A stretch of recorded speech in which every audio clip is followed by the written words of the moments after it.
ఒక సినిమాలో మహేష్ బాబు ఒక రైతుని ఏం పంట వేస్తున్నావు అని అడుగుతాడు. అప్పుడు రైతు ఉండేసి నాకు అన్నదమ్ముల పంపకాలలో 2 ఎకరాల భూమి వచ్చి ఉండే, అయితే ఇన్ని సంవత్సరాలు వ్యవసాయం సరిగా కలిసి రాక 1 ఎకరం భూమి అమ్ముకున్నా, ఇంకో ఎకరం భూమి ఉంది.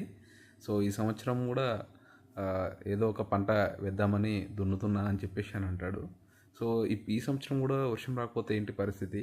వాతావరణ శాఖ ద్వారా ఏమన్నా కనుక్కున్నావా నువ్వు ఈ సంవత్సరం వర్షం ఎలా ఉంటుంది ఏంటని అని అడుగుతాడు. అప్పుడు రైతు ఉండేసి ఏమంటాడంటే, సో పోయిన సంవత్సరం వర్షం రాలేదు, ఈ సంవత్సరం అన్నా పడకపోతుందా?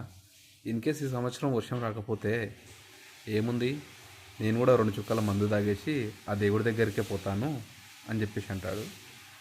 ఆ డైలాగ్లో చాలా డెప్త్ మీనింగ్ ఉంటుంది.